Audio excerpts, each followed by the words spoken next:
Irish Breakdown is back. Notre Dame fans. And you know what else is back, Vince? College football. I am so fired up today. Right now, I've got Nebraska, Illinois on my side screen. I'm going to be turning on UCLA, Hawaii at some point in time on my iPad. I got this one ready to go. I told my wife earlier, I said, you know what? I need to buy a new TV to mount on my wall right behind me. Then she was like, yeah, we're not doing that. So, okay.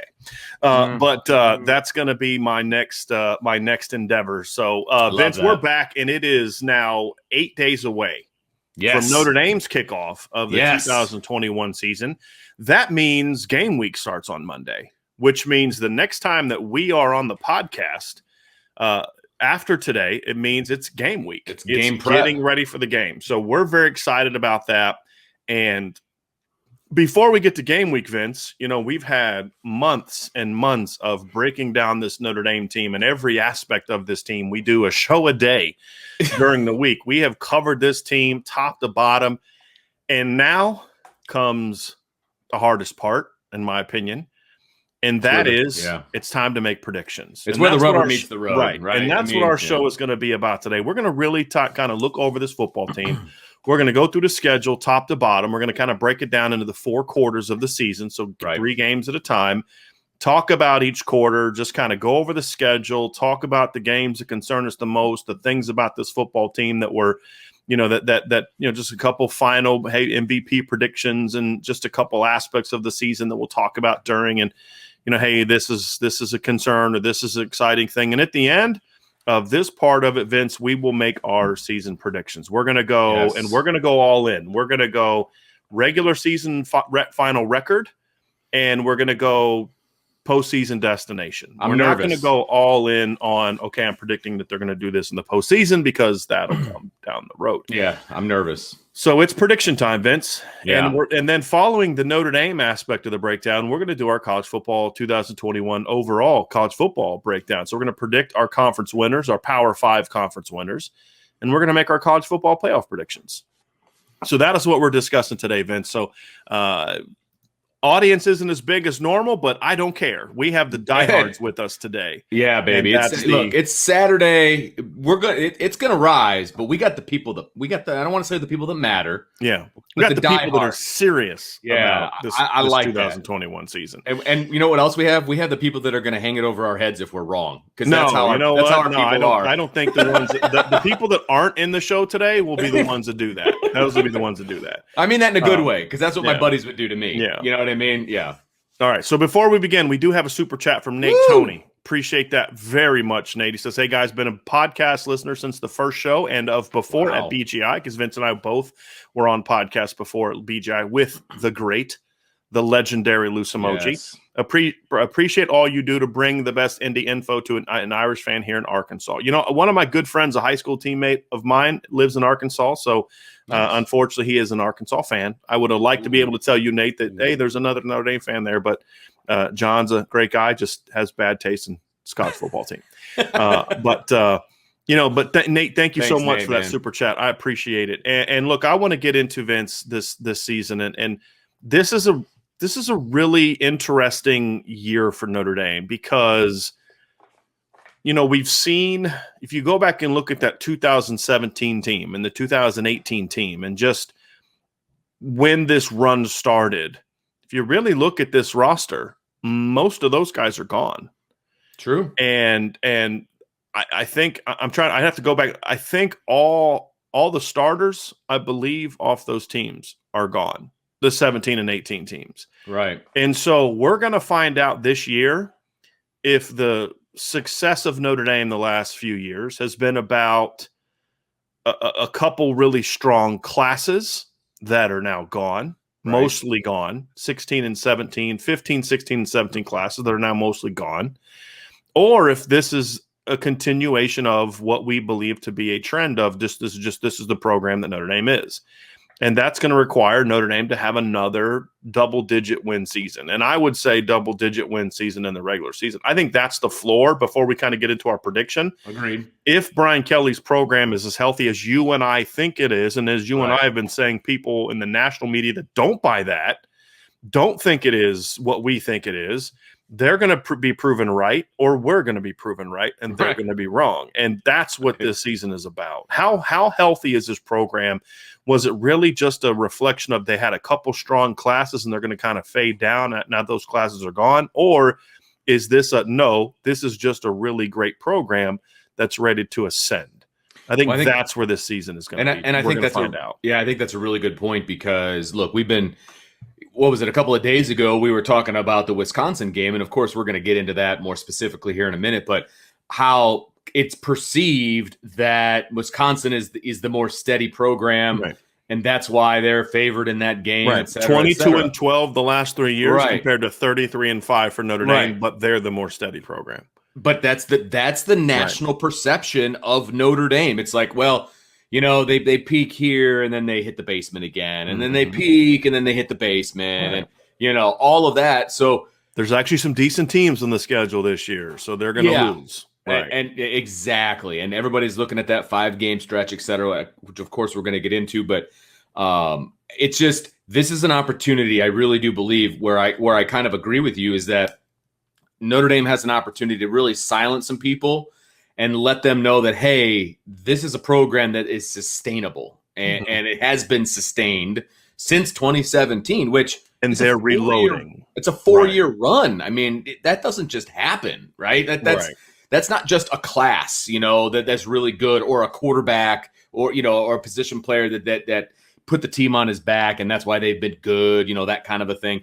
This is a sustained success, and we know that that's what it is. We believe that that's what it is. But I feel like this year is an opportunity for Notre Dame to show that to everyone that doesn't follow Notre Dame as closely as we do. Right. The ones that we're going to find out if we're actually correct on that. Well, there's obviously the possibility that we're incorrect and this team's going to take a step back. I don't think it should. Possible. I don't think their personnel losses were necessarily greater than the other top teams in the country. Exactly. So we're going to find out if Notre Dame does.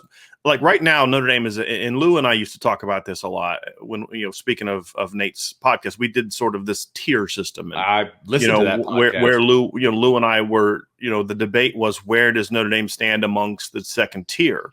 Well, right now they're near the top with a Georgia, with an Oklahoma, with those programs. Those programs are considered to be top 5 teams this year. Notre Dame is not. We're going to find out if they belong there, or if the national media is correct and that Notre Dame is not that kind of program. They did benefit from soft schedules the last 2 years, which they have. They've played soft schedules the last 2 years. And last year was not their fault. That schedule last year was not going to be soft had they had the schedule they were originally going to have. Agreed. The COVID schedule is the one that was soft. The ACC schedule with South Florida was the one that was soft. And we're going to find out if this team is as good as you and I think it is. Sure. And that's what's going to be fun. And we're going to find out over the next, 13, 14 weeks, just how good this team can be. So that's what we're going to dive into today, Vince. And we're going to kick it off, just kind of going through the schedule. And as I said, we're going to dive into just parts of this team. As we kind of go through the schedule, we'll bring about certain parts, and then we'll wrap things up with, making our predictions, putting our money where our mouth is, so to speak. Whew. Yeah. So we're going to go through the schedule by quarters, because that's what we do as coaches. That's how we coach. So that's how we're going to go through it as analysts as well, because that's it. Everything you do as a coach, right? When you're teaching a kid how to backpedal, or you're teaching a kid how to throw the ball, you break it down into smaller pieces. Well, that's what coaches do with the schedule. So that's what we're going to do with the schedule as well. But before we do have a super chat. Brian, you want to grab that one? Bryce DeJarnett. Just want to say thanks for all you guys do. Love the content and super pumped for the season. Can't wait to see what our team can do. And Bryce, absolutely, we're with you. We're trying to kind of hold, now that we're diving into it, we're going to try to hold back the excitement, but it's not just excitement for Notre Dame. It's just college football's back, man. We're so excited. I can't wait to get off. Not that I can't wait to leave the podcast, because this is the highlight of my day, but I'm excited to watch some college football tonight. Yeah. And I don't really care who it is, to be honest with you. There's 5 games, I think, today, and I'm fired up to watch whatever's on. But so anyway, so we're going to break it down into quarters. So let's talk quarter number 1, Brian. First 3 games of the season. Obviously, they open up at Florida State on September 5th. Then they come and have their home opener on September 11th. And then they have Purdue at home as well on September 18th. That is the first quarter of this schedule. Any team in the first quarter that you are worried about, or that is the stumbling block to Notre Dame, making it through that first quarter? I want to say unscathed, but I don't know if I'm being too optimistic. But no, I think this is an ideal first quarter for Notre Dame. I agree. I look at it and I say, look, what I don't necessarily love are when your first few games are against teams that you're literally better off having an inter-squad scrimmage, and that's like some of the FCS teams that people play. Sure. I think Florida State is a good first challenge for Notre Dame. I think they're a team with some athleticism, with some talent, not to the level that Notre Dame has. This is a game that Notre Dame certainly should win, but it's a game also where you're going to have to, you can't make a bunch of mistakes. Like, I've pointed out in the past, like the Nevada game back in what was like 2009 when they didn't really play that well. And you can if you play like you bad football, Florida State's either going to, make it close or knock you off. So you can't just bring your D game and still win like you could against New Mexico. Remember, they played actually kind of poorly at times against New Mexico in 2019 and won 66-14. Right.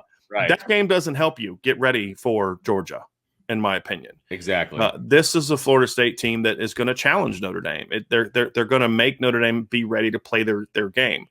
And then you look at it and say, okay, well, still a winnable game, but then what follows? Well, you have 2 home games, and the next home game is a step down. Toledo, with all due respect to the job that Jason Candle has done at Toledo, they're a good quality MAC program, but they're not a team that's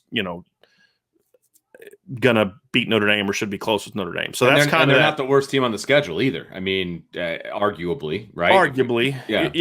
They may, them and Navy. I think it's down to them and Navy for sure. Right.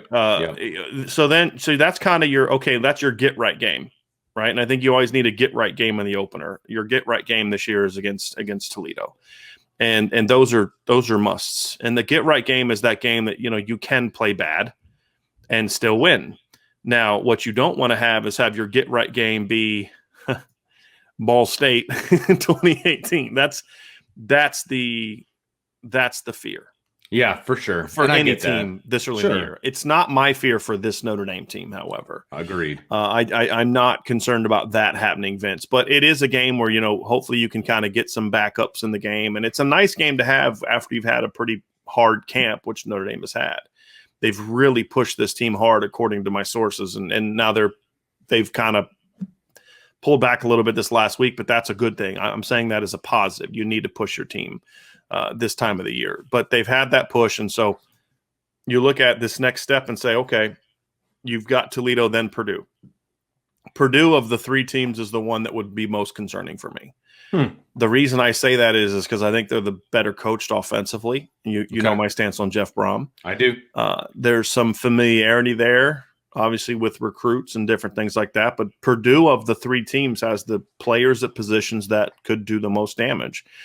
Meaning, obviously, you have George Karlaftis at defensive end. You've got David Bell at wide receiver. I really like Jack Plummer, the quarterback. I always want to call him Jake Plummer for obvious reasons.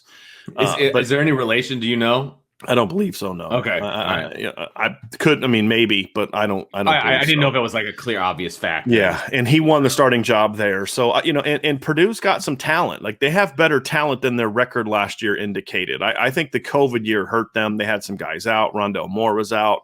Sure. They went 2-4, but they lost to Northwestern by 7. They lost to Minnesota by 3 in a game they got absolutely screwed. They lost to Rutgers by 7 in a game they just blew. And then they lost to Nebraska. So, I mean, they had some bad losses to teams, but they weren't getting smacked around. And I'm concerned about this team because they're capable if they start clicking. You can't out scheme Notre Dame and beat them when you have inferior players. Sure. But if you have playmakers like Karlaftis and like, TJ Sheffield, remember TJ Sheffield committed Notre Dame for a couple minutes and then, they kind of pushed him out of the class and he's at Purdue. He's a good athlete. He's expects him to do some things. Milton Wright's a good athlete. So they have Xander Horvath, a quality running back, local kid. He's a good football player. So they just have enough talent at the skill positions that if Notre Dame doesn't play well in the areas we anticipate them playing well, especially the defensive line, then this team can give Notre Dame some problems. So of the 3, that would be my biggest concern. And then the other factor of this, Vince, as we kind of peek ahead to quarter 4, The other concern with Purdue is what comes next. You can say whatever you want, but these are still 18 to 21-year-old kids, 18 to 22-year-old kids. They know what Purdue is.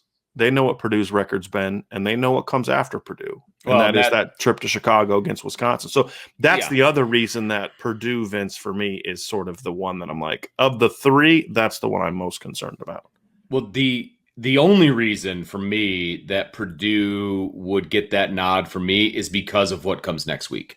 Mm-hmm. And that I had a hard time looking at this first quarter and being, okay, who am I worried about? Who could be that stumbling block? Who could be? And I thought about Toledo, and again, only because of what happened against Ball State and that kind of thing. But I think this team, the makeup of this team from a leadership standpoint, I just don't see that being the case. I also don't see them practicing their threes all week. And that was the next thing that was going to come out of my mouth is I think the coaches learned their lesson too. Like I don't see them preparing for Toledo the way that they did for Ball State. So I think that there was a learning curve there for everybody. And so I don't see a repeat of that. I think that Florida State has the enigma for Florida State for me is all the transfer guys that they have. And there's a lot of question marks. So I would pick Purdue because of the Wisconsin game that comes next. But I'm going to stick with Florida State only because it's game one. It's on the road. There's a lot of questions about who Florida State is because they nailed that transfer portal, the junior college route. Like they pretty much turned their whole team over. Mm-hmm. And look, we know pretty much what Florida State is. I am not saying that Notre Dame is going to lose this game. I think they're going to win pretty handily, to be honest with you. I just feel like if for whatever reason Notre Dame doesn't come out of the chute the way we are anticipating, Florida State could bite them in the butt a little bit. Right.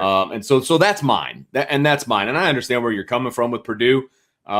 They just don't scare me that much. But I think the transfer portal thing is partly why I'm not as high on Florida. Yeah, it's going to take them some games to get there together, as they just are. And I just don't think they're – I mean, look, everybody talks about how, I'm worried about Jermaine Johnson, the defensive end. Well, George Karlaftis is considered a better defensive end.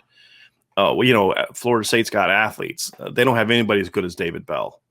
So that's the thing for me is and their quarterback, they don't necessarily have a quarterback yet because they haven't had a guy earn that job, or at least publicly haven't had a guy earn that job. I've heard some rumblings that Milton may not be 100% physically. But that's the whole thing that, everybody kind of bought into the Mackenzie Milton stuff. I said, look, we don't know if this kid can play. I mean, it's 2 years removed. How is his knee going to hold up after a full fall camp? Well, that's the reports that, the rumblings that you're hearing. So I just look at it and I say, and as I'm watching this Nebraska-Purdue game or this Nebraska-Illinois game, you realize how important good quarterback play is to any team.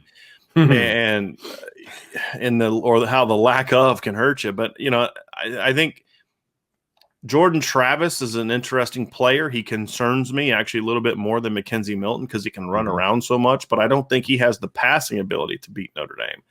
And that's the thing that comes down to for me. But this is the first quarter where you fully expect Notre Dame to be 3-0 when it's all said and done. I do not.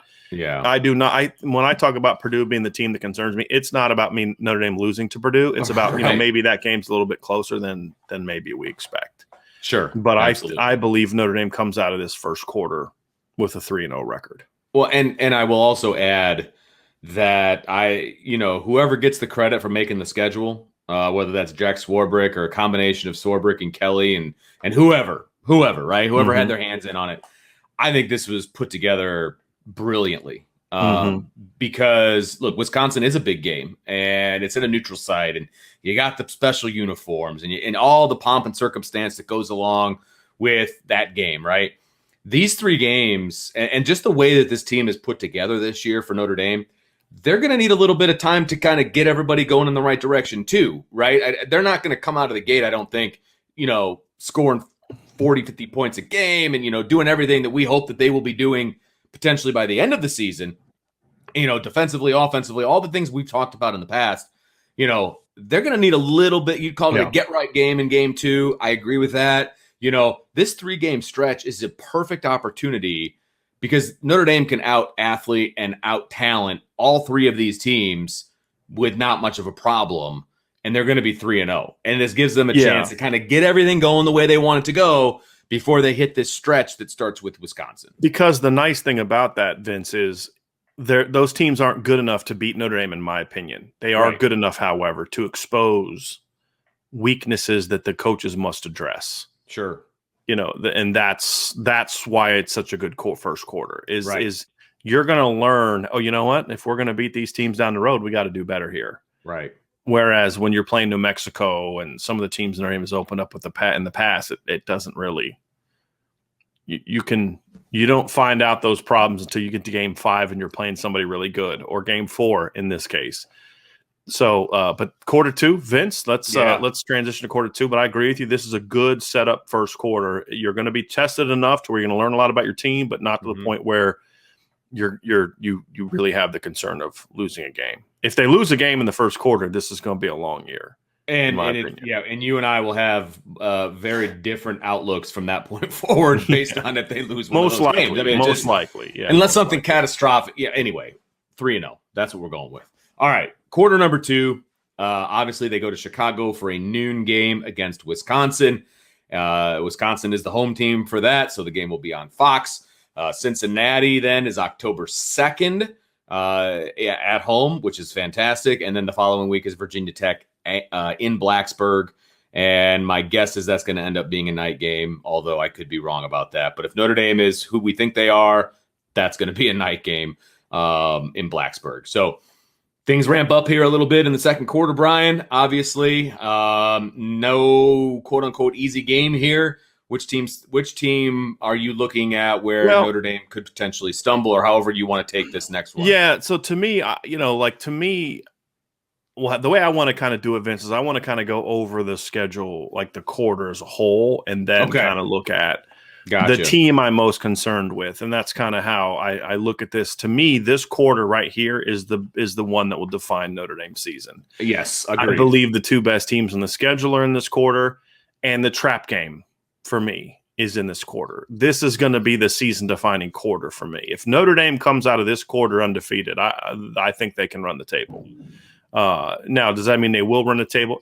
They're Virginia, USC, North Carolina. Sure. There's some teams that can knock them off. But I'm going to feel that if this team comes out of this quarter undefeated, I'm going to say this team has a chance to compete for a championship. I really believe that, because the thing about this quarter, and when I look at Wisconsin first, Wisconsin is going to test Notre Dame physically. They're going to test them size and strength-wise. The O-line is going to be tested. The D-line is going to be tested. The linebackers are going to get tested. We're going to see if this Notre Dame team can play big boy football, right? And that's going to be important. If they can't stop Wisconsin from running the ball, then how are they going to stop Ohio State or Oklahoma or Clemson from running the ball, right? Or Alabama from running the ball? And we're going to find out if Notre Dame's lack of size on defense is going to end up being a big problem. That's what Wisconsin's going to tell them. Can they play big boy football? We're going to find out about Tommy Rees in this game, because Wisconsin has one of the best defensive coordinators in college football, in my opinion, and Jim Leonard. Certainly one of the most creative defensive coordinators in college football. Because I think he has to be in order to be successful. Right. To me, so then, is this a game where Tommy Rees can say, okay, I'm going to see your this, and I'm going to raise you this, and we're going to rip off big plays? This is a chance for us to see just how far Tommy Rees can take this football team in year 2, this offensive football team in year 2. So I think it's a big learning experience for him, and just this team as a whole. It's that game, Vince, where this is where you learn what kind of physical toughness your team has. It's not necessarily a mental toughness game. Mental toughness will be how you bounce back from the physical pounding that you're going to give and take in this game. And that's where the Cincinnati game comes into play. You play this physical battle against Wisconsin, and then you go and you play Cincinnati at home. This is arguably the best team you're going to play all year, arguably. And it's a very well-coached football team. You've got a coach on the offensive side of the ball, and Mike Denbrock, that knows you pretty well. Coached your offensive coordinator in college. And he was on the staff with Tommy. He was on the staff when Tommy Rees is a player. He obviously knows Brian Kelly extremely well. You've got a defensive coaching staff that's going to know Marcus Freeman pretty well. You've got individually good players on defense. This is to me going to be the most talented defense Notre Dame is going to face all year. Offensively, they've got some weapons. Jerome Ford can beat you. I mean, he's a home run threat every time he touches the ball. He's their version of Chris Tyree, Alabama transfer. Michael Young, we all know what Michael Young can do. So Alec Pierce, really good tall receiver. Desmond Ritter's a guy that people are projecting to be a first-round pick. So now this is the game where you're going to get tested from a skill standpoint. You should beat Cincinnati in the trenches. So it's back-to-back games. You get tested with your big boys in week 1. You get tested with the skill more and the coaching and the scheme in week 2, or week 2 of this quarter. That's where you start to find out just how good this football team is going to be. Seeing that back-to-back challenge of arguably your 2 best opponents, back-to-back games. How do you bounce back from one or the other is going to be a big test of this football team, Vince. And then you get into game 3. Let's say you win the first 2. Is there any letdown as you look ahead to the bye week and then USC when you travel to Virginia Tech, a team that's not projected to be that good, not a preseason top 25 team? You're going to a place where the last time you played them, you beat them by 3 touchdowns. But as anyone that read my all-opponent team articles where I went over the all-opponent teams, nobody had more than Virginia Tech on mine. And so say this is a more talented team than people may realize. This is an athletic team. This is a team that's going to have one of the best receivers Notre Dame's going to face in Trey Turner. They have very athletic defense. That's it. So that's a game where you have to bring it all 3 of these games. And so if you can win, you're going to be physically tested in week 1. You're going to be schematically tested in week 2 of this quarter. And then you're going to be mentally tested in week 3, because can you mentally do that back-to-back-to-back? That's what separates the good teams from the great teams. And that's, to me, what this quarter is going to tell us about this Notre Dame football team, in my opinion. All right, before I jump into what I want to say about this quarter, we do have a super chat, Brian, if you want to grab that and throw it up. Thank you, Scott. Appreciate the support more than you know. He says, pleasant surprise, live chat on a football Saturday. From what I have gathered about FSU's receiving core, the DBs have a great chance to gain confidence. We don't even know who's going to be throwing them the ball. So, I mean, yeah, I think it's an awesome opportunity. When it's a young group, too. I mean, They're going to have a couple freshmen playing, and I'm not opposed to playing freshmen, but their freshmen are playing kind of because they have to play. Yeah. Ontario Wilson is not a guy that scares me. And that's the misconception I think people have about Florida State, is there's still this assumption that, they're going to have a bunch of these, freak athletes. Yeah. And I don't see that on this football team. I really don't. I really don't. But thank you, Scott, for the super chat. Yeah. I appreciate it very much. That's awesome. That is very awesome. much. As far as my thoughts on the second quarter, I feel like Wisconsin is the most important game in this quarter, and I know Brian just waxed poetic about how good Cincinnati is, and I get that. I'm on that bus, believe me. But Cincinnati's the first real test, and how this team reacts. So you're telling me that Wisconsin's not a test for Notre Dame? I'm sorry, I meant Wisconsin. The words didn't come out of my mouth. Gotcha. I'm talking all about Wisconsin here. Sorry. Because I'm like, how do you set up with what you just said, and then you go to Cincinnati's the first test? I give it. Yeah. Yes. Wisconsin is the first big test. Right. Wisconsin's the first major test, and how this team responds to that is going to tell me a ton about this football team. And if they go out and they do what I believe that they can do against Wisconsin, I don't see them having an issue with Cincinnati. And again, I understand what you're saying about Cincinnati. They're different teams, though. They're completely different teams. But here's my thing. Here's why I think they're going to be successful against Cincinnati. Because in the trenches that we were just talking about, them having a test against Wisconsin, that's going to be where Notre Dame has a severe advantage in Cincinnati. And if they can create the havoc, especially defensively, the way I think that they can with going up against Cincinnati's offense, I don't know that they're going to be able to get a whole lot going. Because of what hurt them against Georgia in the bowl game last year. Right, exactly. And so that's why my confidence in the Cincinnati game is a little bit higher than yours. But the Wisconsin game for me is the big one. And it's a big one physically, and it's a big one mentally too. Because as of right now, that's the underdog. They're the underdog going into that game.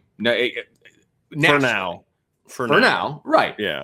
They're the underdog, and they're being told that they're not supposed to win that game, right? Or they're being told they're not supposed to win a lot of the games. That's another conversation. But I feel like this is the first opportunity where people are going to start picking the opponent as opposed to the first 3 games, right? Right. I think there's going to be a lot of people picking Cincinnati to beat Notre Dame as well. Right. I think this is the first one, though. Yeah. This is the first one. Right. And depending on how they do in that Wisconsin game, I think is going to frame out how people feel about the Cincinnati game. I do. I think it's going to be Notre Dame's coming out party in game 4. I think they have to beat both of those teams for people to respect them. Okay. I do. I think if they beat Wisconsin and lose to Cincinnati, it's going to be worse than the other way around. Same old. Yeah, right. It's going to be worse than losing to Wisconsin and beating Cincinnati. Right. The where I would disagree with you is Wisconsin's the first test. Completely agree with you. Where I guess I can't jump on board of if you beat Wisconsin, you're going to beat Cincinnati is because they're 2 different teams. And what I mean by that is I'm not necessarily worried about Notre Dame losing a low-scoring ground and pound game for the same reason that I'm worried about Cincinnati more than I am Wisconsin. And in this day and age, you have to be able – if you're going to beat Notre Dame, you have to be able to score. Yeah. You're not going to beat Notre Dame 17-13. And when I look at Wisconsin, I see big boy football, but I don't see it – I don't see a team that has the athletes on either side of the ball to be able to out-athlete Notre Dame. The reason that Cincinnati to me is the bigger challenge in regards to losing is because what Cincinnati has that very few teams on the schedule have is they have athletes on offense that are threats to score every time they touch the ball. And that concerns me because you could dominate Cincinnati in the trenches and Jerome Ford gets free once for a 70-yard touchdown. Or Michael Young rips off a play because he made somebody miss in space. Or Alec Pierce gets over top of your defense. Or Desmond Ridder takes off running. But do you think all those things are going to happen? Because they would all have to happen for them to outscore Notre Dame's offense, in my opinion. Sure, exactly, which is why I'm not predicting them to lose to them. But what I'm saying is they have a better chance of that. But you let me finish my point. The other thing that they have on defense is they have an edge rusher that's arguably the best edge rusher they're going to face, and they have the only cornerback on the schedule that Notre Dame's going to face that you can say can line up and go man-to-man against Kevin Austin and Braden Lindsey. He's one of the best cornerbacks in the country. Wisconsin doesn't have that.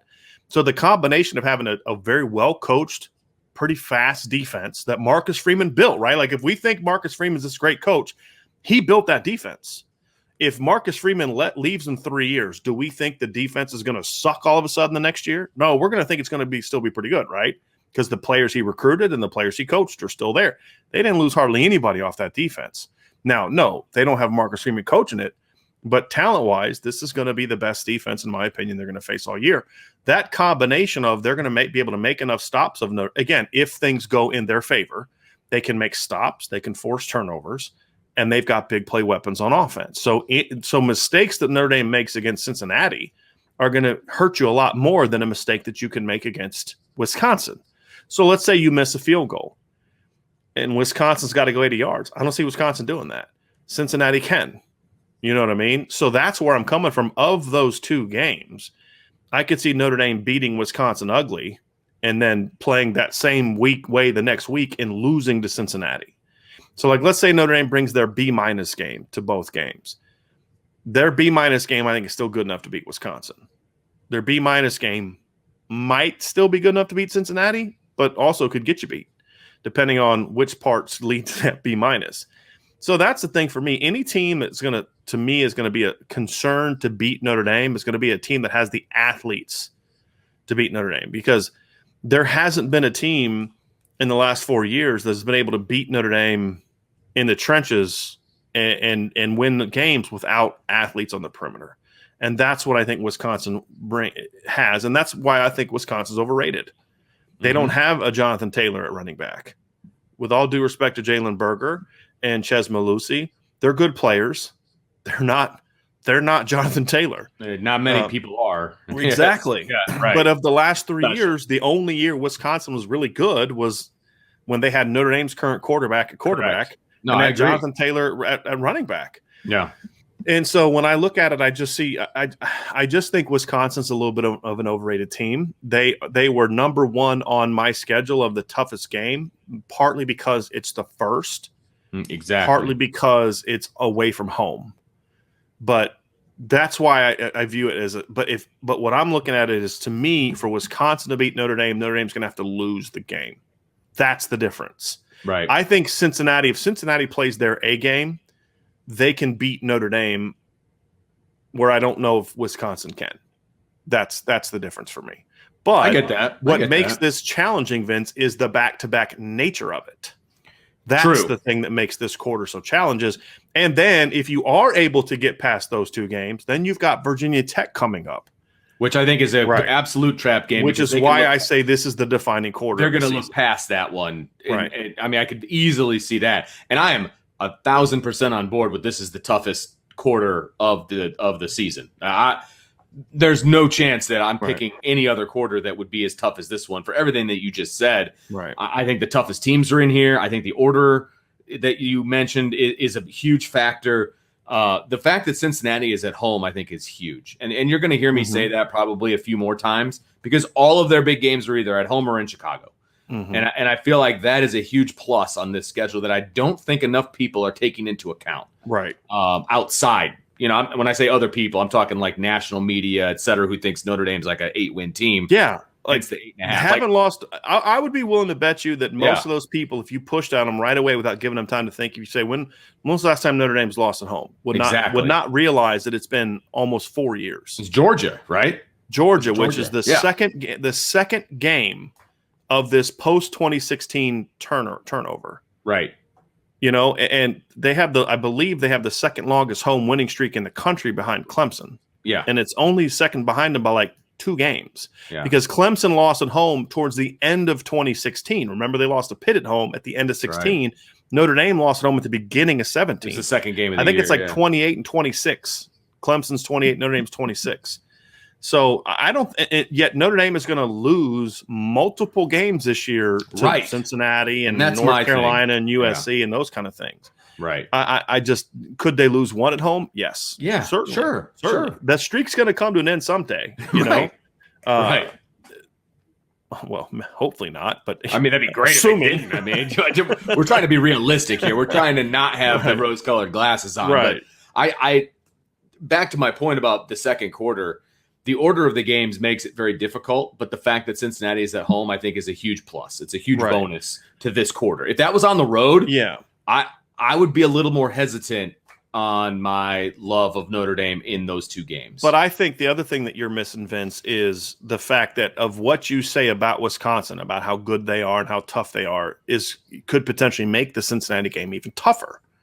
Because you are coming off a brutal game. You are coming off a physical game. You are coming off a game where you're playing an offense that plays like to me, Wisconsin's almost like Navy, meaning nobody else you play plays football like that anymore. That's a good point. Sure. And so then you're used to playing. You're going to have some different defensive looks. You're going to have some different coverages, some different things that's going to kind of get you off your growing towards what you're going to be. So, I think if Cincinnati was first, I would say, okay, I feel a little better about this 1-2. My fear is that failure in the one could lead to failure in the other. Even if one's a win, the second one being a loss. Whereas I don't think if you got past Cincinnati and then had Wisconsin coming up, I'd feel a little bit better about that one. Yeah. But that's what makes this a little bit of this quarter even a little bit more challenging. Either way, this is the hardest quarter of the season, and it's not that close, to be honest with you. So we can agree on that for sure.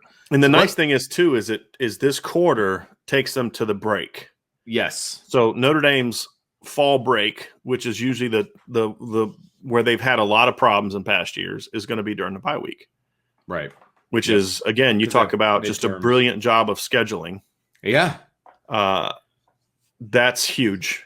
And so when they go play USC, they're going to have a week of exams and all that already being behind them for a week, which is incredibly important. And then they get a chance to maybe, look, they're going to be nursing some injuries. And I say injuries, not necessarily injuries they're going to keep guys out, but, bumps and bruises. And they're going to have a chance to kind of rest that stuff. You play Wisconsin, Cincinnati, Virginia Tech back to back to back. You're going to be worn out a little bit. You're going to enjoy that week off. Okay. Yeah. Plain and simple. So just to outline what the third quarter is for those people that don't know the schedule like we do. October 23rd, USC comes to Notre Dame for the first night game at home this season, 7:30 start, followed by, obviously with no time in between, followed by North Carolina on October 30th, also a night game, and then Navy rolls into town November 6th. So 3 home games in a row. Well, I guess technically it's 4 home games. No, I'm sorry. 3 home games in a row because it was Virginia Tech. So 3 home games in a row, 2 night games, which I despise from a working standpoint. But the atmosphere at Notre Dame at night games is really turning into something special, I think. And I think this year, especially with fans coming back and the whole thing, I think these night games are going to be unbelievable. And you take that USC game, and it's shaping up to be one of the bigger recruiting weekends of the season. So you add that into it as well. And you're talking about a heck of a third quarter here, a heck of a way to kick off this third quarter.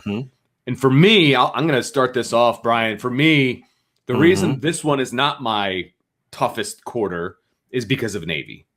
Yeah. And look, USC, tough game. North Carolina, tough game. I get it. But Navy, if we're looking at this in threes, Navy just doesn't hold up their end of the bargain. Right. They are not the Navy of old, unfortunately. Especially at Notre Dame. Right, exactly. And look, Brian Kelly has figured out Navy, right? They have a game plan for Navy, and Navy just doesn't have the dudes that Navy has had in the past. They just don't. So that's why this quarter probably ends up as my number 2 as far as toughness is concerned, because you do have USC and North Carolina at both huge games. But it's my number 2 by a good distance because of Navy. I also want to point out that we're purposely not talking about how this stretch of teams have bye weeks before, because it was the same thing people talked about last year. Oh, all these teams have byes. Right. The ACC screwing over Notre Dame, and Notre Dame ran the table. That is the most overrated thing. It's like Notre Dame fans always have to find this like boogeyman in the schedule, right? It used to be who you played after Navy, because Notre Dame would lose after Navy. And I always kept saying, well, that's because they weren't very good teams. Notre Dame wasn't a very good team. Now all of a sudden Notre Dame's really good, and they're not losing after they play Navy, right? It's just like, well, they don't have a great home environment. That's why they lose. No, they lose because they're not a very good team. Right. Now all of a sudden they're a good team, and they're winning at home even when there's not any fans in the stands, right? Beat the number 1 team in the country with 10,000 people in the stadium, right? They won not because of the environment or because they have a great home thing. It's because they're a better team that day. Yeah. And so bye weeks are one of the most overrated things. People say, well, you get extra time to prepare. Most teams don't take advantage of that. They give guys the days off. They give guys time off. They'll do like a couple extra days of practice. And the teams that do over prepare usually end up hurting themselves because they put more on. They try to do too much. Well, it doesn't mean you can't make some adjustments and things like that. But you're not reinventing who you are because you have a bye week. Well, and a lot of times during that bye week, practices that they have, a lot of times those are geared towards the younger guys. You know what I mean? Because it allows those older guys to kind of take a step back and kind of relax a little bit, and they gear it more towards the younger guys. If I was to compare it to something, I would compare it to like a couple of practices that they have during bowl prep. Right. Where it's not always the starters, that kind of thing. Again, you've been on staffs, you've seen coaches, I've seen coaches that during a bye week, they get all outside themselves and they try to do, bring in new schemes. And, that's not what good teams do. Yeah. Because you end up practicing it. And then you end up not being good at it. Right. And then you have to go back to what you were, but you lost that practice time, focusing on what you do right. That's just not how you operate on a bye week. So I also want to make another comment too, Vince, about because we just finished up the second quarter, and this is something else I want to discuss. There's a comment from Rage Quit. He said, if we're talking about the likes of Cincinnati beating Notre Dame, then as a program, we have not progressed into the elite status yet. This is one of the most misguided comments that people make. Can I remind you that in the last 5 years, Ohio State lost to a Purdue team that had a losing record in a year where Ohio State went 13-1. Remind you that Clemson, the year they won the national championship, lost to Pitt. That in 2017, Clemson, who went to the college football playoff, lost to a 4-8 Syracuse team. The next year, they almost lost to a Syracuse again. Alabama has lost to some Auburn teams that weren't that good. This is Oklahoma lost to Kansas State, I think, twice in the last 5 years. Yeah, they're their number. Okay, that's not that fine. Oh, that one loss was to this. Normally, that's who you lose to. Oh, and by the way, in 2017, Ohio State lost to Iowa by like 31. They got smoked by Iowa. Taking one game and say, well, that defines you not being. No, that happens to everybody. It's whether or not you can or cannot win the big games is going to define whether you're not. And number two, I think that's also a mistake of looking at the name on the jersey, so to speak, or the helmet, and saying, well, they're not an elite team. So, you know, with all due respect, Cincinnati is a legitimate top 15 to top 20 caliber team. They are. So, yes, we should be talking about Cincinnati being a team that could potentially beat Notre Dame.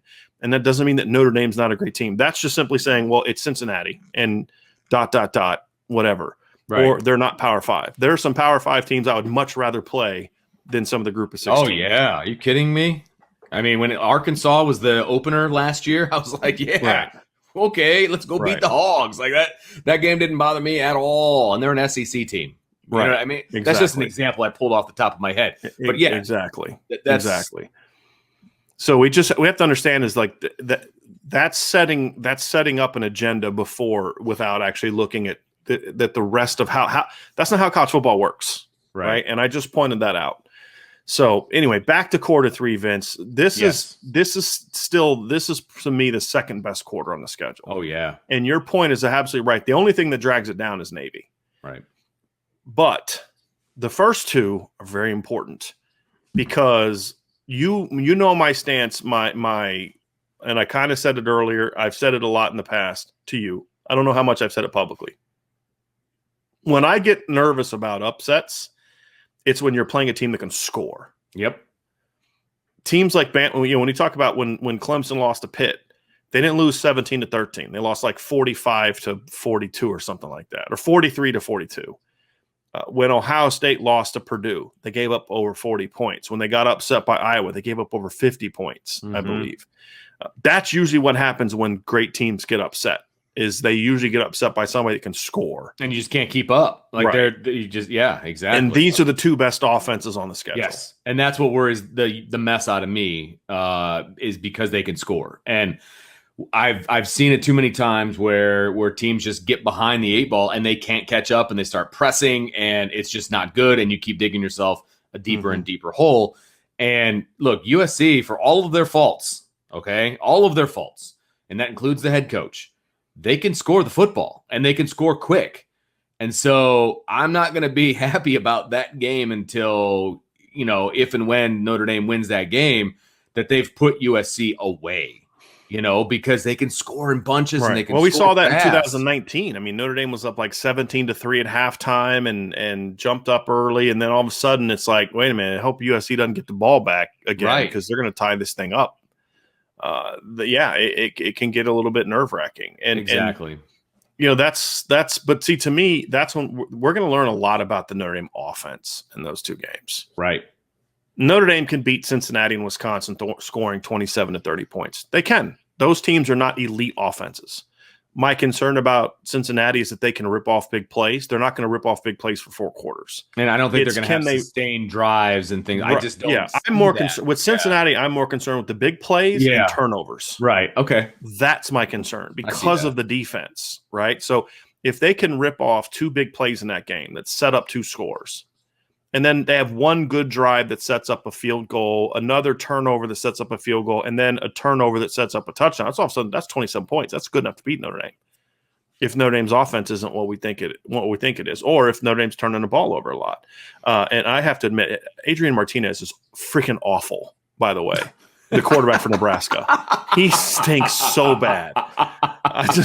I'm watching this game and I'm thinking, man, they wish they had Pat Dillingham right now. But he had a receiver on a crossing route that literally, if it's a 5-yard cross, Vince, and he throws it to the guy's running. No, he threw it like 8 feet over his head. Oh gosh! The guy's running a 5-yard crossing route, and if he catches it, there's literally no one on the left side of the field. Threw it like 5 feet, like literally 5-6 feet over his head. And then he just fumbled, and Illinois picked it up and ran it back for a touchdown. Is this the beginning of the end for Scott Frost? I mean, we're going way off board. Let's see if he comes back and wins this game. But yeah, he can't develop a quarterback. Yeah, that's the problem. But back to this. Yeah, sorry. That won't be the issue against USC and North Carolina, right? Because that's their best players. Yeah. Now, again, I think Keaton Slovis a little overrated. He doesn't stink. I agree. He starts to imagine it. He's a good quarterback. He's going to put up numbers. He can run that offense well. I think he's overrated from like a Heisman NFL draft standpoint. He's really good for that system, though. Let me ask you this question real quick, and I know it's off target, but we're talking about USC. Do you think that they should have had Slovis in over JT Daniels? No, I feel like JT Daniels is the better quarterback. No, that's a coach who said I'm going to run my system, and that guy doesn't fit my system. Okay, this guy does. Okay, and JT was coming off of an injury. I get that too, but he's still a better quarterback. So, but yeah, okay. by far. But I don't know if JT's an air raid quarterback though. At least the way that Graham Harrell wants to run the air raid. I think that was a huge mistake. I'd be way more nervous about USC right now if JT Daniels was Me too. Oh, me too. Way more nervous. Me too. I remember watching his high school highlights. Oh gosh, because he was throwing to Amon-Ra St. Brown, right? And I remember watching that, thinking to myself, "Oh my Lord!" And I think he was a freshman or a sophomore at the time. I mean, because he skipped his senior year to go to senior year. When he played against Notre Dame in 2018, he should have been a senior in high school. Yeah, and he did a really good job in that first half of that game for sure. That game went down because Notre Dame dominated them in the trenches after the first quarter. But when he could sit back there early in that game and kind of pick Notre Dame apart, Notre Dame they were down like 10-0 at one point in time. It seemed like he was just finding all these open guys. Yeah. Anyway, I digress. I just wanted to get your opinion on that. Looking at USC, this is a good football team. I predict USC to be a top 15 to 20 caliber team preseason. I think there's a couple things that have to go right for them to live up to that. Number one, they have to stay healthy. They are a thin team. And number two, I still have some question marks about their defense. I like Todd Orlando as a coach. I think last year hurt him because he goes to USC. They have no spring ball. They have no offseason. They have the shortened season. It was we've said this before. If you're a Big Ten or Pac-12 coach, last year was the worst year to be a first-year coach. Worst year. And Todd Orlando was a first-year coach. Now, they come into this season. They've got an injured nose tackle. Brandon Peely's hurt. Then the freshman that was supposed to start transfers. They've got some issues on the D-line on the interior. Really good edge players, especially Drake Jackson, who's an outstanding edge player. But then you look at the rest of their defense. They got very good skill in the secondary. I have question marks about the middle of their defense and the front two levels, Vince. That's, to me, is a big concern for them. Offensively, I think they have an experienced offensive line. It's just not a very good offensive line. Mm-hmm. If Notre Dame is going to win this game, that's where it's going to be. It's those two matchups because USC doesn't scare me skill-wise the way that they used to, where they just got better skill players than Notre Dame. No, they don't. They do not have better skill players than Notre Dame right now. That doesn't mean that they don't have good enough skill players that if you make mistakes, they can beat you. They can. But USC, to me, it's going to be about, can Notre Dame play to its potential in the trenches? If they don't play to its potential in the trenches, this game is going to be far more difficult than it should be.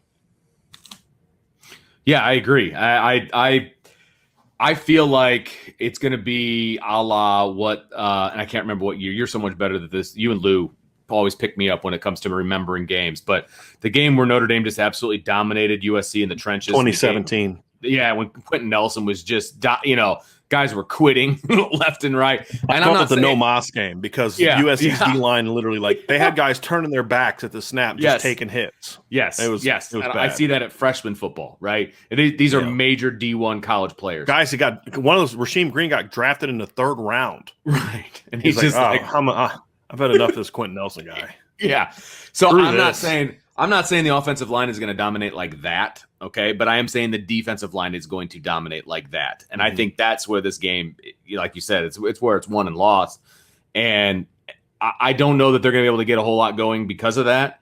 And so, I mean, we'll see how it goes, obviously. But that's where my confidence level is for Notre Dame versus USC is in the trenches. I'm very confident there. And I think that they could get this one over earlier than maybe the experts say. Of course, I like Notre Dame. It's possible. I think it's possible. And that's what I'm saying, Vince. I agree with you. You're going to have to dominate in the trenches. You can't make this a skill game. And hopefully by now the offensive line is, I think, yes. Hopefully by now the offensive line has kind of, we'll know who they are at that point. This will be the stretch we learn that. Yes. Yeah. Yes. Because they will have been back. If they survive the Wisconsin, Cincinnati, Virginia Tech games, right, then this is when we should see them start to kind of really ascend as a unit. But that's the key, Vince. You have to win in the trenches. If this becomes a perimeter game, I still think Notre Dame wins, but it becomes a lot more, lot more risky. And then now all of a sudden your mistakes really hurt you. Turnovers, not getting points on his drive, selling for field goals. Those things really hurt you if you're not dominating USC's offense in the trenches. Yes, because you do not want to get in a shootout with USC. Right. That's not where you want to be. And I'm not saying Notre Dame can't win a shootout. They can. It's just not where you want to be. It's just not where I want to be. Right. That's not the game I want to see in that night. North Carolina is interesting to me because I think the hype train is way too high on North Carolina. Agreed. That's how I feel. Here's my Notre thing Dame on Carolina. handled North Carolina last year, and they lost all the guys that made them good on offense. Yeah, I agree with that. Like the handling North Carolina thing, I agree with that. But I don't think that always necessarily means that it's going to translate the next year. The thing for North Carolina for me is there's a lot of hype about their defense is going to be so much better. That's going to be the key for North Carolina. If that's true, then that's going to make this a much more competitive game. I just don't buy it. Yeah. I don't think Jay Bateman's the defensive – and this could be my own personal experiential bias with Jay Bateman, but I just never have thought he's a very good coordinator. I think he's an overrated coordinator. And partly is because I faced him once and we put up like 600 yards on him. And I've never watched – Army, they were tough. They play hard and all that. But I've never watched them wow, that guy's – they're schemed up so well and they're so good and – I think his kids play hard. I think he's got some interesting stuff schematically that kind of helps mask that they don't have great players. But I've just never bought into the whole Jay Bateman's a great coach thing. And I don't think their talent is as good as people make it out to be. And their best players are still really, really young. Yeah. And I think that to me is the bigger question that I have about North Carolina. But before we continue talking about North Carolina, John A1 hit us with a super chat. He said, "Happy Saturday, Irish Breakdown. Would you rather have the dominant offensive line like Notre Dame in 2017 or a dominant D line like Clemson in 2018?" Vince, go ahead. I'm going to raise my hand like I'm in school. I'm curious if we disagree on this one. Go ahead. For me, this is a no-brainer. It didn't even take me a second to think about it. It's the defensive line in 2018. Wow. Because okay, well, I was thinking we were going to have our first big argument of the season. You totally ruined it. Well, you know why? You know why I think this is because of the conversations that you and I have had about how to scheme around an average to good because that offensive 2018 line. Clemson offensive line was solid. Yeah, but that's it. Right, and that's it. You can't really scheme against a really, really good defensive line. Can't win if your quarterback's on his backside the whole game. Yeah, exactly. And you can scheme around an average offensive line. That is a great question, though. It's a great question. It's a great question because I think this, and I'm sure this is why John asked it, is because of what Notre Dame has this year, right? They could potentially have a dominant defensive line, and they could have a better than average, offensive line. Can I say something now? So that was my answer from just a big picture standpoint. Okay. For this Notre Dame team specifically, my answer would be the complete opposite. Really? Because I think this Notre Dame team already has a great defensive line. I think the defense. So, to me, taking the 2018 Clemson line would make Notre Dame's strength stronger. You see what I'm saying? So you're saying you can take one of these and add it to Notre Dame now? Yeah. So what I did was I took the big picture. Which, if I'm starting a team, which one would I want to have? I would take the 2018 Clemson, and that's what I did. Yeah. Now I'm taking a second answer. I'm turning the question around a little bit and saying, okay, but what about this specific Notre Dame team? Okay. What would I do to this specific Notre Dame team? My answer is the opposite. Because I'm not going to take my strength and make it stronger. I'm going to keep my strength a strength, and I'm going to make an area that's a question mark a strength. Oh, yeah. Because if you take the elite Notre Dame defensive line, and honestly, I would have done the same in 2018. I would have taken the 2017 offensive line. Because that's the thing about Notre Dame specifically is they've had really good defensive lines. Notre Dame's defensive line wreaked a lot of havoc on Clemson that day. A lot of havoc in 2018. I mean, Trevor Lawrence was running for his life the whole game. Right. But Notre Dame couldn't move the ball on offense. Mm-hmm. At the end of the day, the 2017 O-line wouldn't have made any difference because they still needed a quarterback that could throw the ball. But to this specific Notre Dame team, I would say you give me the 2017 offensive line with the skill they have, and Notre Dame is already really good on the D-line. Now, is the 2018 Clemson team better? Yeah, way better.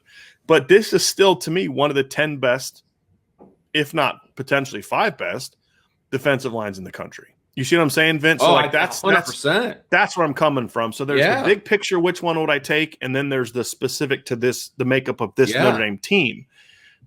That would be – now, next year, my answer is probably going to be different. Because next year, you're probably not going to have Jason Adamiola. You're not going to have Heinisch. You're not going to have Myron Tungavalo. My answer may be different. But for this specific team – interesting. It'd be the 2017 offensive line. So that's what I love about questions like this, because you could take it different ways and get different answers. Love it. That's what makes it a great question. So, John, thank you for that. That was a really good one. All right, so Vince, so back to North Carolina. To me, I actually think North Carolina's offense is still going to be pretty good. I think the problem that I have with people predicting them to be this top 10 team and all this other kind of stuff is because – it's because of Sam Howell, and it's because of it's because of the defense. I think people are predicting it because of the defense, and the reason I say that is because their offense was pretty darn good last year, and I don't think people are. But they gave up 29.4 points per game. Right. I think that they're going to be, and part of their thing too is they're 41.7 points per game. That was hurt because they only scored 27 in the bowl game. They scored 27 against this Texas A&M defense that everybody keeps telling me is this great defense, and that's why they're a title contender in 2021 and all this other stuff, right? They scored 27 against that Texas A&M defense without Javonte Williams, without Michael Carter, without De'Ami Brown. Those three guys that they're missing now, they still scored 27 points. I like this offense. I think Ty Chandler, the transfer from Tennessee, is a good football player. Sam Howell is a good football player. I don't see top 5 NFL draft pick, but I see it. I see a really good college football player. They've got Joshua Downs, who's an ascending sophomore, Khafre Brown, who's an ascending sophomore, both big play guys. They got Bo Corrales coming back, who was a good football player for them in 2019. He got hurt last year.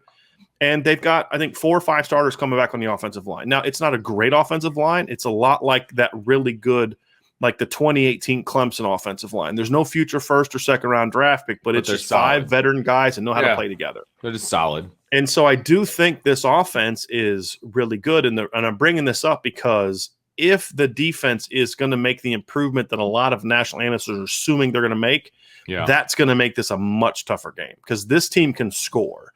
I don't think Notre Dame's going to be able to hold them to 17 points again like they did last year. I think they caught some breaks. I think North Carolina missed some opportunities. And I think the North Carolina offensive line wasn't as good last year as it's going to be this year, with these guys all having some experience under their belts. Okay. That's where I come from on this one. So I think this is going to be the best offense they're going to face all year, in my opinion. Okay. It's schemed well. Phil Longo's a smart coach. They got a great trigger man, and they've got athletes. And as I've said, look, the reason I'm saying I have to be fair, I have said for years that I don't care about experience at receiver. I care about talent. Well, they don't have a lot of experience coming back at receiver, but they got a lot of talent coming back at receiver. So if I'm going to say that about Notre Dame, I got to say that about North Carolina too, right? And this is going to be game, 8? Yeah. Those guys are going to have a lot under their belts. And so I think that factors into it as well. And when you look at North Carolina's schedule, these kids are going to be tested a little bit.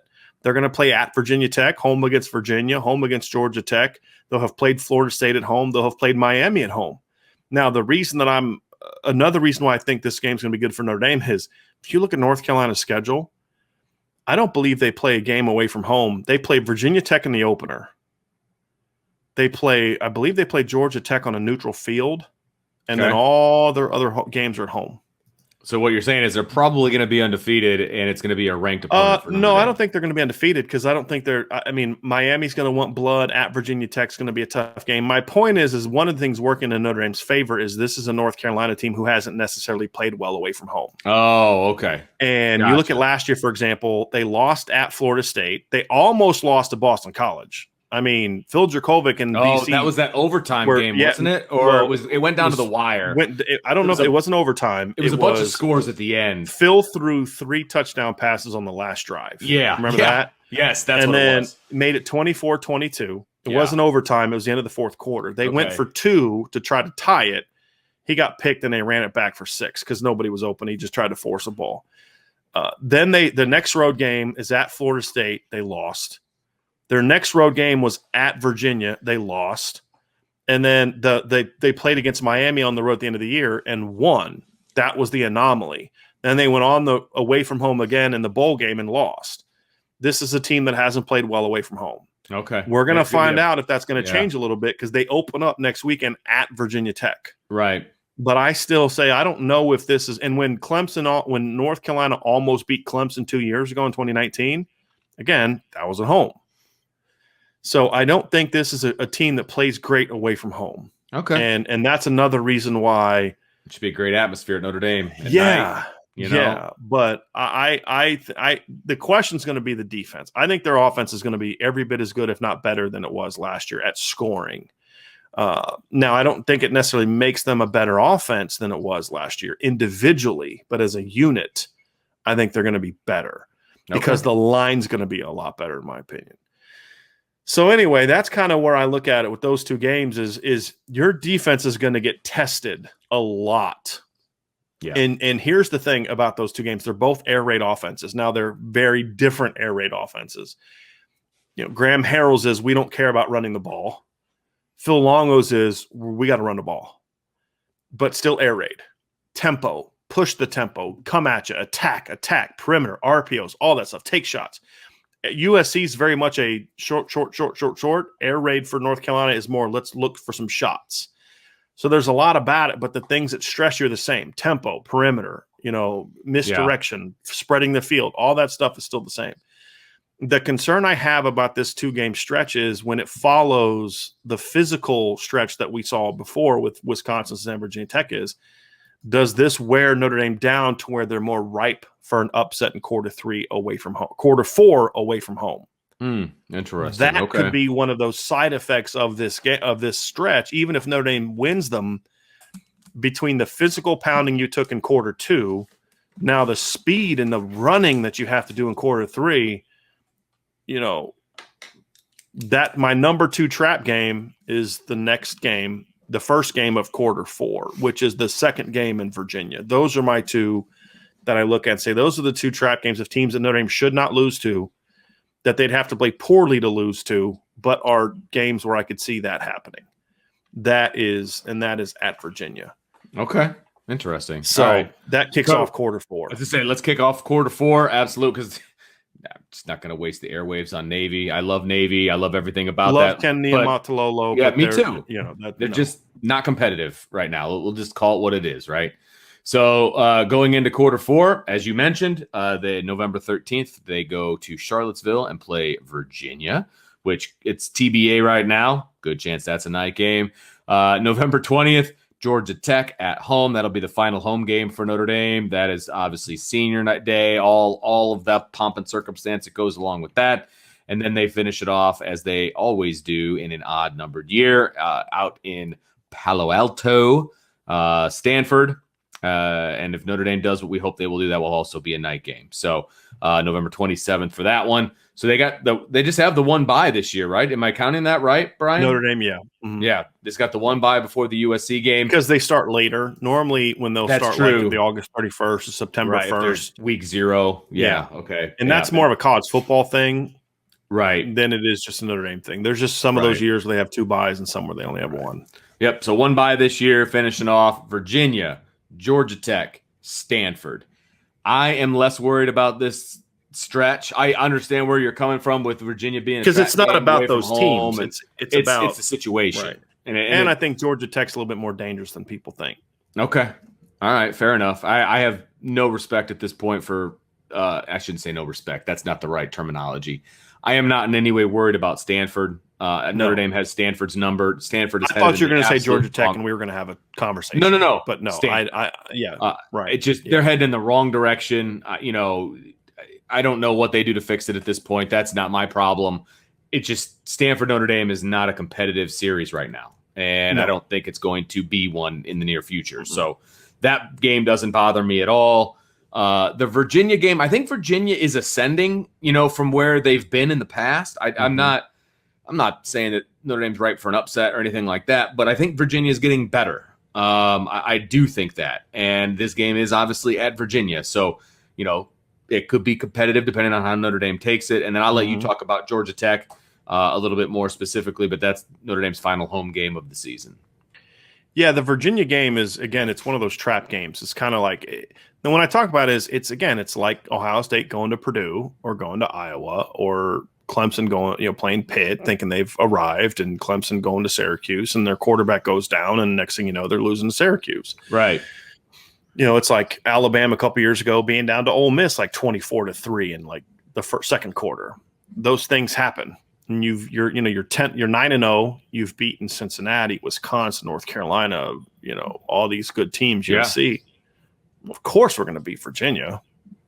Well, they have some ingredients that concern me. They're not a super explosive offense, so that part's not there. They have a mobile quarterback. And my stance on mobile quarterbacks. Yeah. They're a very well-coached football team. They play hard, and they're very experienced. I mean, they have a lot of guys on this defense coming back that played against Notre Dame 2 years ago at Notre Dame. Noah Taylor, Joey Blunt, a lot of those guys like that are good, experienced football players. They're good in the trenches. They've gotten better in the trenches, I should say.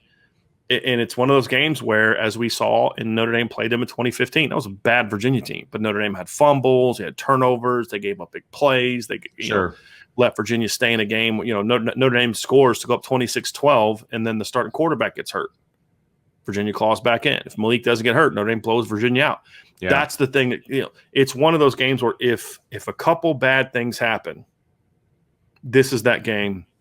I mean, who'd have thought that Notre Dame could lose to BC a week after beating Florida State, right? Yeah, that's my concern. No one. That's why those games concern me. It's you look at what was it, Georgia 2 years ago in 2019, right? I mean, they beat Notre Dame at home, right? Big win for Georgia in 2019. That year they also beat Florida, who was ranked 6th. They went on the road and beat Auburn.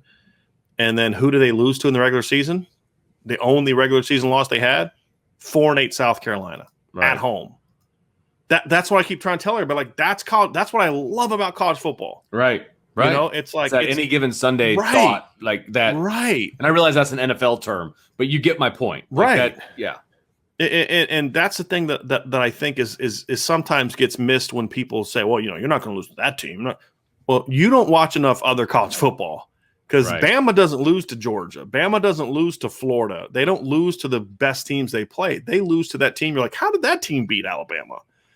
How did that team beat Clemson? Yeah, right? Like, I mean, if I were to say, hey, do you know the last team to beat Clemson? Would your guess be in the regular season in the conference before Notre Dame beat them? Would you know would you have guessed Syracuse? Syracuse. Yeah, exactly. Well, who before then? Would your guess first?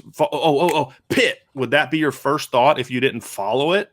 You'd be like, well, is it Miami, right? North Carolina, Florida State, right? No. Louisville when they had Lamar, right? Nope. Syracuse. 4-8 Syracuse. Yeah. Before that, it was Pitt. It wasn't. Yeah, it's not even a Syracuse team that was good. Lamar could beat Clemson. Yeah. But the guy at Pitt could. You know what I mean? So those are the things I look at and say, and it's like, look, that's what I love about college football. Ohio State's last regular season loss in conference was 2018 to Purdue, who finished 6-7. It's the last time Ohio State lost a regular season game in conference. And so that's why I keep telling people, like, look, I mean, Deshaun Watson lost to flipping Nathan Peterman the year that Deshaun won a championship. You know what I mean?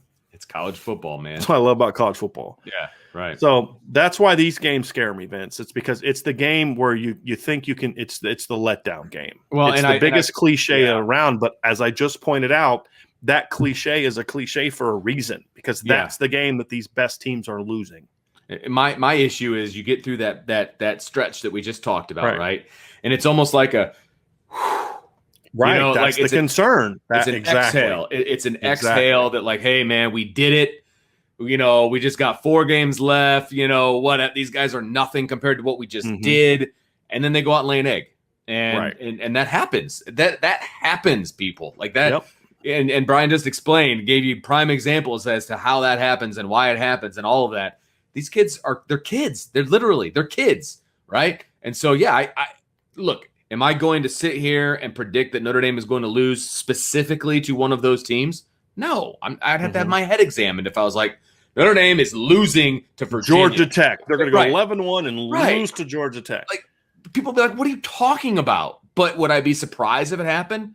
No. Would I be upset? Yeah, of course I would. But see, here's the thing, though, Vince. If look, you know what? I'm going to hold off until we make our predictions. Fair enough. Okay. But yes. Okay. So that takes us to the end of the quarter section. Now, I want to ask you, Brian, we talked about this a little bit beforehand. What 3-game stretch? And it doesn't have to be the 3-3-3-3, right? It doesn't have to be in a quarter. Right. So what 3-game stretch to you is the one that you kind of have circled that could be the most difficult for Notre Dame? Well, I don't know if I'd say most difficult, but I said most defining. Oh, okay. I like that. Okay. I think it's going to be you're going to not like this. It's going to be Cincinnati, Virginia Tech, USC. I know. Yeah. Yep. I just don't think Wisconsin is good enough to beat Notre. And I could be wrong. I just don't see it. I don't think that they're going to lose to a team that has inferior athletes. Yeah. I just don't. I mean, that's not what's happened in Notre Dame. Georgia had athletes that could hang with Notre Dame. Michigan even to a degree, but again, I kind of throw the Michigan game out because that game was just weird. The weather and all this other kind of stuff. To me, the teams that concern me are the teams that can score, that have athletes. Yeah, and absolutely. To me, that's that stretches that's the 3 most athletic teams that you play. And I think that if you're through that stretch with 0 or only 1 loss, then Notre Dame's a playoff team.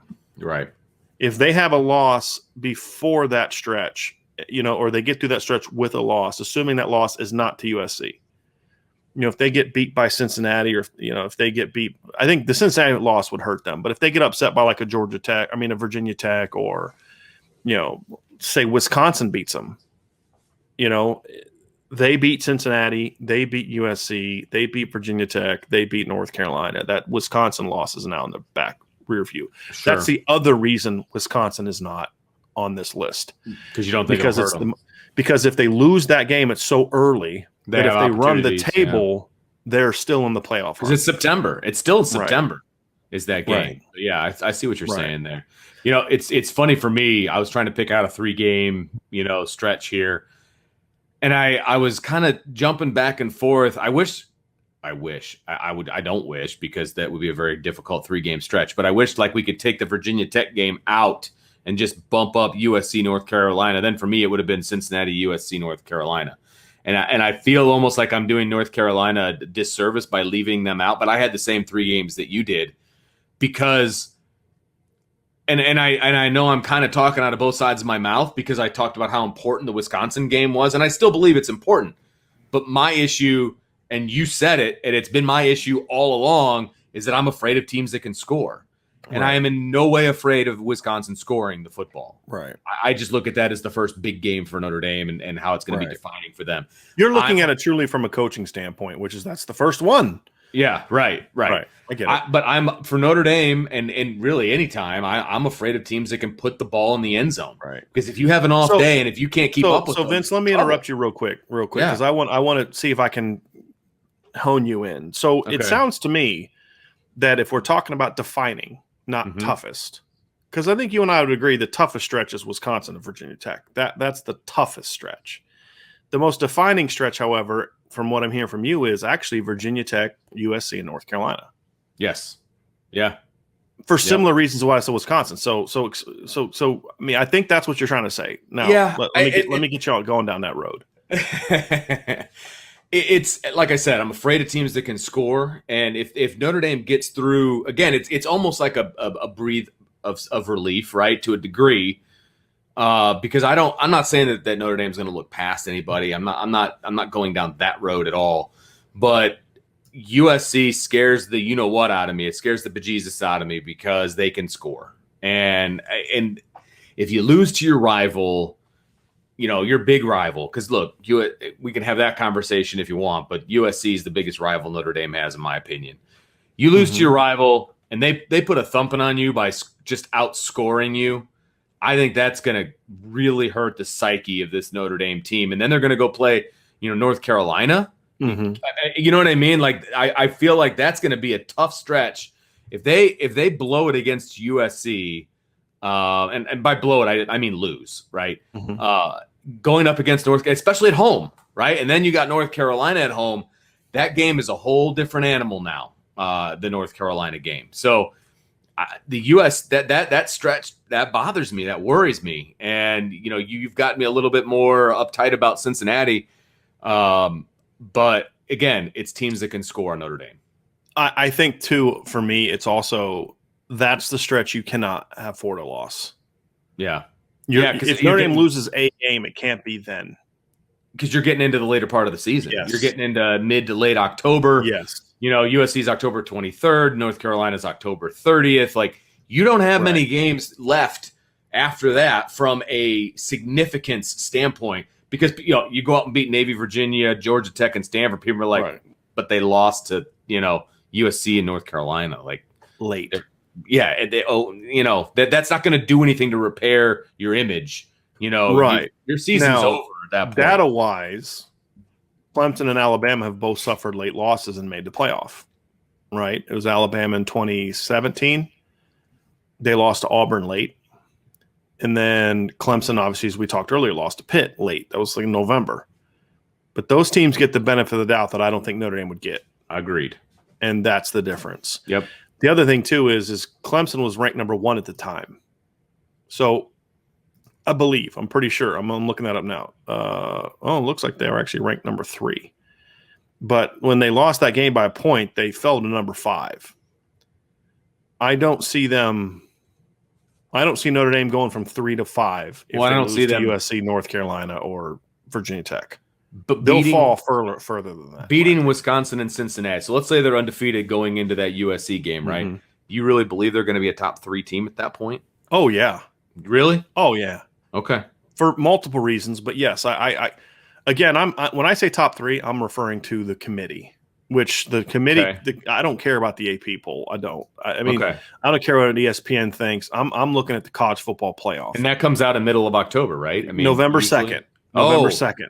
Okay. So Tuesday, November 2nd, that means it will come out right after that stretch of 3 games. Yeah. Where Notre Dame just took an L. Yeah. Right? If Notre Dame's loss was to Wisconsin or Cincinnati, those are all a month or longer away from the first poll coming out. That's the difference. Yeah, right. Whereas if they lose to North Carolina, the first poll's that next Tuesday. Yeah, that's not good. That is not good at all. If you lost a home game, that's not good. Right. So that's kind of where I come from. And then that's the concern that I have. Whereas I think an earlier loss, if Notre Dame's going to lose a game, it needs to be early. Yeah. And again, people say, well, you're going to fall in the AP poll. We've proven, the committee has proven, as much as ESPN hates to, well, they won't admit it, but as much as ESPN hates it, the committee has proven time and time again they don't care what ESPN thinks. Right. Remember the heads that exploded last year when BYU was ranked way down on the first poll, and they're like, I can't believe I thought BYU'd be top 10 for sure, and they're just losing their minds. It's ridiculous. And then BYU finally plays a good team and in Coastal Carolina. Yeah, they lose. Right. It's like, well, yeah, who'd BYU beat? The committee does not care. Remember when Kirk Herbstreit was like pound on the table, Georgia needs to be in the playoff with 2 losses, and the committee said, we don't care what you think. They've done it time and time again. They don't care what ESPN thinks as much as ESPN tries to manipulate the agenda. So I look at it and say, I'm just looking at it from a committee standpoint. They have shown in the past that if you lose early, unless you're one of the exceptions, Clemson, Bama, and Notre Dame hasn't earned that exception. Correct. They have not. Yes, they have not. That. More often than not, teams that lose early are the ones that get in. Sure. Ohio State lost to an unranked Virginia Tech team. This is another example of the whole, if you're not an elite team if you lose to Cincinnati. I'll take Cincinnati 2021 over 2014 Virginia Tech any day of the week. That team went 7-6. But one of their 7 wins was over Ohio State. What did Ohio State do that year? They won a national championship. So, how about this? In 2017 Notre Dame, right? They lost to Georgia early, and they're considered one of the top teams in the country until they climbed all the way up to number 3. Right. Well, the same thing was true in 2015 as well, Vince. Notre Dame lost to Clemson but that was on the road to a highly ranked team, and they still were in the top 3. Right. If you climb up early and you run the table, if you lose early and then run the table, you're going to be better off. If you're a Notre Dame, again, Clemson and Alabama are rightfully viewed differently. And even that 2016 Clemson team hadn't won a title yet, but that 2016 Clemson team had given Alabama everything that they could handle the year before in the championship game. Right. And that 2016 Clemson team also had some really impressive wins under their that year. Remember, they beat Auburn that year, who was very good. They beat Lamar Jackson and Louisville that year. They beat Florida State that year. And then they went out in the college football playoff the ACC championship and beat a top 20 Virginia Tech team. They had a lot of big wins, that team did.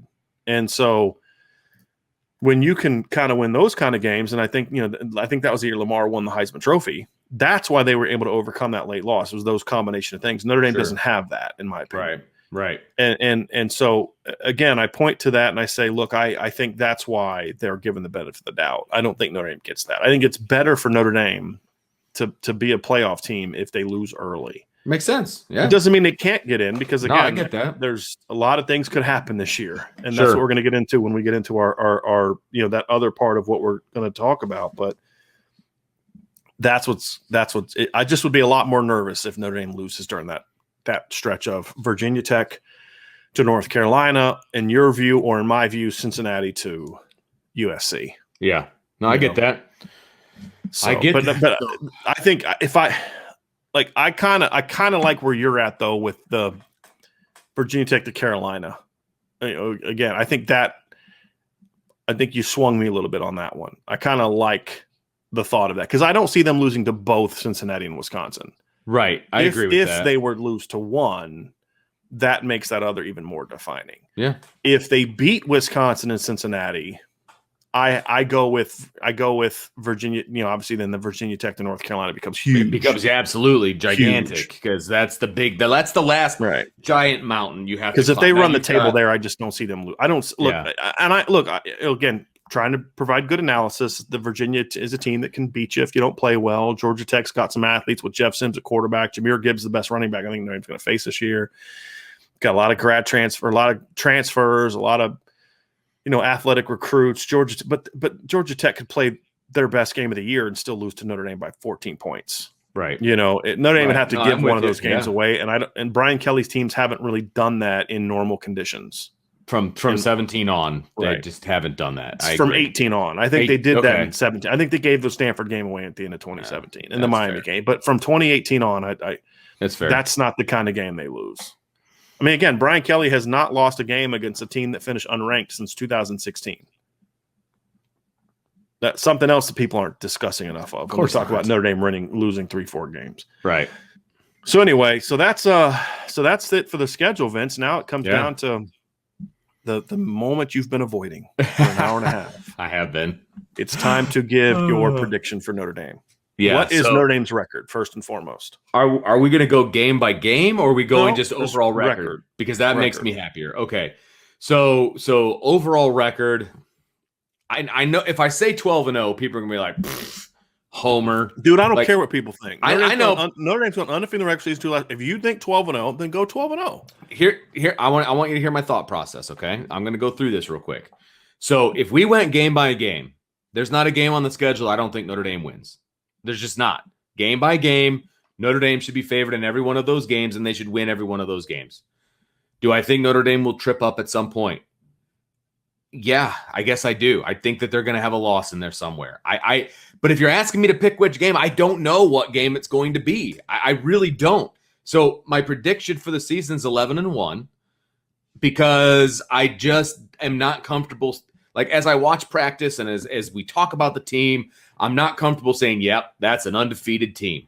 You know what I mean? But again, game by game, I feel like they should win each of those games. So I'm going to say 11-1 because I feel like they're going to trip up at some point. Something's going to bite them, in the butt. It's going to be a Forrest Gump, situation where he gets shot in the butt, right? It's going to be somewhere. So I'm going to say 11-1 as the regular season final total. I'm going to give 2 predictions. Okay. All right. My main one is I believe Jack Cohn is going to be a really good quarterback. Me too. Yeah. And I think if I'm accurate on that, I think they go 12-0. If he's as good as I think he is, I do think they run the table. Okay. If Jack Cohn's not as good as I think he is, I think they go 10-2. I don't think they go 11-1. I think they go one or the other.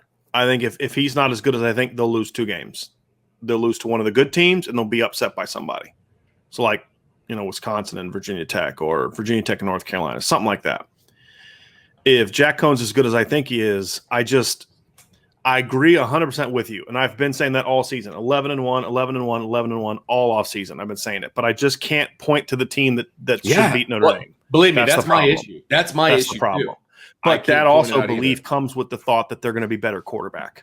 Right. If Jack Cohn's not an upgraded quarterback, I think the offensive line issues, I think the injury to Marist, and then the fact that they're an injury to a Kyle Hamilton or a Kevin Austin or, a Jarrett Patterson away from being a 2-3 loss team. Oh, that I agree with. Right. Yeah, I think Notre Dame can sustain injuries at a lot of places. Right. Notice I didn't say Jack Cohn in there. Right. I don't think they can sustain a Kyle Hamilton loss early in the season. I don't think they can sustain a Jarrett Patterson loss early in the season. Mm-hmm. So again, I kind of see it as if Jack Cohn's as good as I think he is, I can't project injuries that I don't know of. Of course. I just can't point to a team that beats them, especially since 3 of the 4 best teams they play are at home. Right. And I think that's huge. I think the fact that their games are at home, that their 4 toughest games are none of them are true road games. Right. Exactly. If the game was at Camp Randall, I might feel a little bit differently about that Wisconsin game. Just because that environment was. Well, even if it was up in Lambeau. I mean, if it was up in Wisconsin, like in the heart of Wisconsin, that's another conversation. But I still feel like that there'd been a lot of Notre Dame fans at that game, though. That's the thing.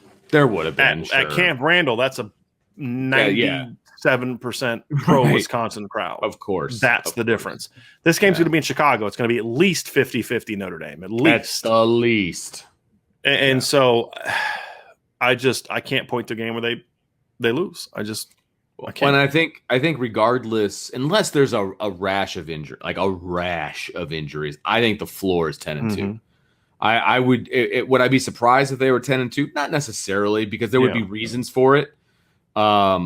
If they have more than 2 losses, if they're 9-3 or more, that would surprise me, and it would surprise me. That'd be a big step back in my opinion. It'd be a huge step back. We would have a different conversation in the offseason about this team and where they're at from a philosophy standpoint, from a program standard standpoint, all of that. Like, we're having a different conversation. We'd have to change our view on what Notre Dame's done the last 2 years. The thing about they played us off schedule would kind of be like, that makes sense. Yeah, exactly. It fits. Yeah. I just don't see it. Again, that's why for me it comes down to Jack Cohn. Because I feel like he is good enough to overcome a couple of the personnel issues that I have with this football team. Mm-hmm. O-line being one. Sure. If he's not the quarterback I think he is, then the offensive line not being great is going to hurt them more than an issue. No. And that's why I say it won't be 11-1. It'll be 12-0 or 10-2. So that's where I'm at now. Yeah, me too. I also say my first prediction gets Notre Dame back to, and I think 12-0 or 11-1 Notre Dame. If they're 11-1 and 12-0, I have Notre Dame in the college football playoff. Right. Well, you're jumping the gun, buddy. Yeah, you're jumping the gun. Oh, we're supposed to talk. We are supposed to say like what bowl they go into. That's right.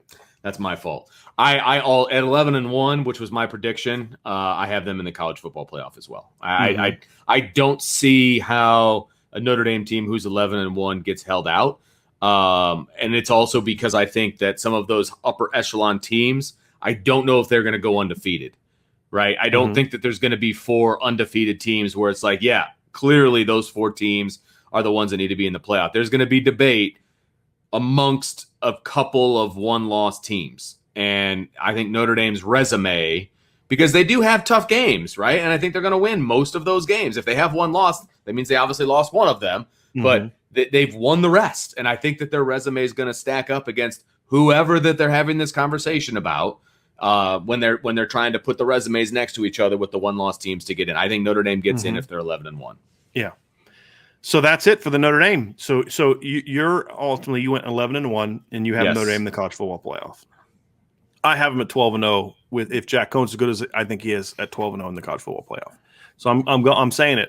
I'm saying it now. I've been saying all summer I won't pick 12-0. I won't pick 12-0. I won't pick 12-0. But I just can't find the team that they're going to lose to, Vince. I know. I can't hypothetically say. So, like, to me, that's what I say. Like, look, if you're a great program, that should be the expectation. You're supposed to beat the teams you're supposed to beat. Well, that's what Brian Kelly's done the last however many years. They beat, again, with the exception of Michigan. So, if there's a hurricane game, they may lose that one. They've shown they don't handle weather very well. That's one of the big things, but I can't gauge that, right? You can't predict the weather. I can't predict that we're going to have an October where we're going to have an NC State, a Clemson, a Michigan, right? Okay, if that happens, then Notre Dame's probably going to lose because that's just what they've done in those games. But I can't project that. Nobody can. That's nuts. I can't project that they're going to lose 3 of their best players during the season with injuries. And I look at it and I say, I just don't see a team that has the horses on both sides of the ball to beat Notre Dame. Right. I don't. Now, will 11-1 be a disappointment for me? Nope. Right. Unless that one loss is like an embarrassing loss. Right. Navy. They lose to Navy. Oh, no, I mean like Wisconsin beat you 45-10. Beat this. Okay. Yeah. Okay. Cincinnati beat you by 17 on your home field, something like that. That's what I mean by embarrassing. Okay. Navy would also be embarrassing, but there's no evidence that Notre Dame is going to I agree. Since the 2016 turnover, there's no evidence of Notre Dame losing to a team like Navy. I agree with that. None. Yeah. And so it'd be more of like one of those 4 or 5 teams we talked about. I mean, that stretch, if they lose, it'll be for that stretch from Wisconsin to North Carolina. I think it'll be somewhere in there, in my opinion. Okay. So if that happens, then that's where we'll be. So be it. Yeah. So Vince 11-1 in the college football playoff, Brian 12-0 in the college football playoff. That is our prediction for the Notre Dame season. We broke it down. MVPs. We did a preview show on this, Vince. I went Kyron Williams and Jason Adamiola. You went similarly on offense, but you had a different defensive one. Yes, I had Kyron Williams on offense, and I had Kyle Hamilton on defense. Right, which makes total sense. I totally get that. And we obviously have had shows in the past breaking down sort of breakout players and top rookies and all that. Check those out. They're on our channel. They're also on our website, irishbreakdown.com. That's going to be it for the Notre Dame portion, but stick around because we are going to talk college football coming up here in the next 3 seconds. But that's going to be it for the Notre Dame portion of this preview.